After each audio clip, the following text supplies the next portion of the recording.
Hello guys, welcome to my YouTube channel. चलिए आज 5 दिसंबर के सभी शिफ्ट के मैथ के किस किस टाइप के क्वेश्चन पूछे गए थे उनकी हम डिटेल एनालिसिस करेंगे और प्लस यहाँ पर हम आपको बेहतरीन ट्रिक बताएंगे कि कैसे बिना पेन का यूज किए आप इन क्वेश्चन को डील करेंगे।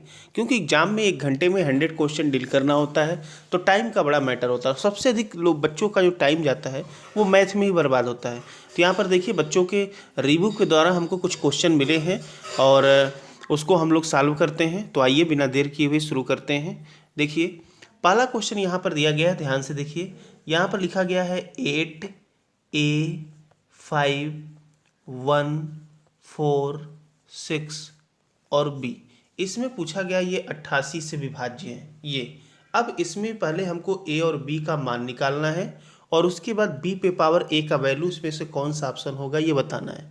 तो ध्यान से सुनिएगा, 88 से यदि विभाज्य है तो इसका करेंगे गुणनखंड, तो यह होगा 11 गुणे 8। क्या होगा भाई? 11 गुणे 8। अर्थात इस नंबर को 11 से भी पूरा डिवाइड होना चाहिए और 8 से भी पूरा डिवाइड होना चाहिए। 8 से डिवाइड होने का रूल ये होता है कि लास्ट के 3 अंक यदि 8 से डिवाइड हो रहे हैं तो वह पूरा का पूरा नंबर 8 से डिवाइड हो जाएगा। आइए करके देख लेते हैं। देखिए 46 है, 8 से करेंगे कितनी बार जाएगा भाई? कितनी बार जाएगा? 8 छंग 48, 8 पे 40, 5 बार जाएगा। 8 पे 40 हो गया। अब यहाँ पर 6 शेष बच जाएगा 6। अब हम b का वैल्यू क्या रखें जो कि 8 से डिवाइड हो जाए? तो 8 अठाए 64, अर्थात b के जगह पे हमको क्या रखना पड़ेगा भाई? 4 रखना पड़ेगा। बात समझ में आ रही है? 8 अठाए 64 हो गया तो b की जगह पे 4, अर्थात हमको b का वैल्यू क्लियर हो गया। ठीक है, अब ध्यान से सुनिएगा, हमको 8 से तो डिवाइड कर लिए, वह जो नंबर है वह 11 से भी डिवाइड होना चाहिए। तो 11 से डिवाइड होने के लिए नियम क्या है भाई? अल्टरनेट नियम लगता है, अर्थात एक एक नंबर छोड़ के आप ऐड कर लीजिए और उनका डिफरेंस यदि 11 से डिविजिबल है तो वह 11 से डिवाइड होगा। तो देखिए 1 से यहाँ जाएंगे 1 पे और यहाँ पर जाएंगे। ठीक है, तो देखिए 8 5 13, 13 4, 13 4 भाई 70 है, 17 4 21। एक वैल्यू हमको मिल गया 21। अब इसमें से हम इसको घटाएंगे तो देखिए 6 1 7 और 1 हो गया a, मतलब -7 और -a इसमें से घटा देंगे। क्लियर है? तो 21 में से 7 घटाएंगे तो मिलेगा 14, तो 14 माइनस a, 14 माइनस a। अब ध्यान से सुनिएगा, अब हमको घटाना है तो वैल्यू हमको 11 का मल्टीपल लाना है। तो यहाँ पर 14 माइनस a है, सॉरी a। तो अगर हम a का वैल्यू यहाँ पर हम 3 रखें तो 14 में से 3 जाएगा 11, पूरा पूरा डिवाइड हो जाएगा। यहाँ पर जो दूसरे नंबर पे a दिख रहा है, लेकिन हम यहाँ पर एक काम और कर सकते हैं कि a का वैल्यू 14 भी रख सकते हैं। तो हमारा यहाँ पर जो नंबर है वो 2 डिजिट में नहीं आना चाहिए। तो हमको a का वैल्यू मिल गया 3 और b का वैल्यू मिल गया 4। बात समझ में आ गई? अर्थात हमको a का वैल्यू मिल गया 3 और b का वैल्यू मिल गया 4। अब हमको b पे पावर a का वैल्यू भी पूछा गया है, तो b का वैल्यू 4 और a का वैल्यू 3, तो 4 पे पावर 3 आपका हो जाएगा 64। क्लियर है? आगे बात कर लेते हैं।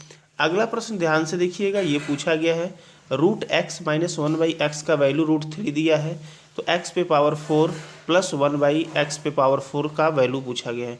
तो इसका लगाना बड़ा आसान होता है। ध्यान से सुनिएगा, पहले जो ये पहला दिया गया है रूट वाला, रूट में x - 1/x = √3, तो इसको करेंगे वर्ग, तो इसका वर्ग मिलेंगे तो हमको मिलेगा x + 1/x और इसका वैल्यू क्या होता है? देखिए जब इधर जो है वैल्यू माइनस में होती है तो इधर प्लस करते हैं, अर्थात √3 का वर्ग 3 हो जाएगा और प्लस कितना करते हैं भाई? 2 करते हैं, तो इसका वैल्यू 5 मिल गया। क्लियर है? अब हम क्या करेंगे? x² + 1/x² का वैल्यू निकालेंगे। अब ध्यान से सुनिएगा, अगर इधर प्लस है अब इधर माइनस होगा, स्क्वायर करके -2 होगा, तो 5 का वर्ग 25, 25 में से 2 गया कितना हो गया? 23। और पुनः हमको क्या चाहिए? x पे पावर 4 प्लस 1/x पे पावर 4। अब फिर से इधर प्लस है तो यहाँ माइनस होगा, तो 23 का पावर 529 में से 2 घटाएंगे 527, आपका आंसर आ जाएगा डी। इसको आप बिना पेन टच किए ही लगा सकते हैं डायरेक्ट। यहाँ पर माइनस है ना, तो 3 का √3 का स्क्वायर 3 और प्लस 2 5 हो गया।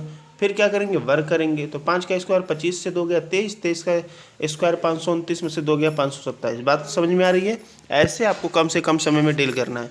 एक और क्वेश्चन देखिए, पूछा गया है ए बी से 8 वर्ष छोटा है, यदि 4 वर्ष पहले उनकी आयु, ठीक है, 1:2 के अनुपात में थी। ध्यान से सुनिएगा, कोई व्यक्ति, उम्र एक ऐसा टॉपिक होता है, कोई व्यक्ति यदि 1 सेकंड छोटा हो गया तो वह जीवन भर 1 सेकंड छोटा रहेगा, जो उनका माई दादा बाप कोई भी आ जाए 1 सेकंड छोटा ही रहेगा।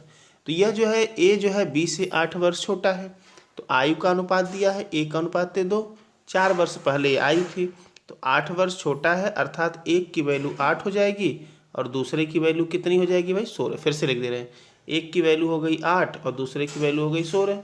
ये 4 वर्ष पहले की बात हो रही है, तो ए बी से छोटा है, अर्थात बी का वैल्यू 16, ए का वैल्यू 8। बात समझ में आ रहा है। अब कह रहा है कि बी की वर्तमान आयु।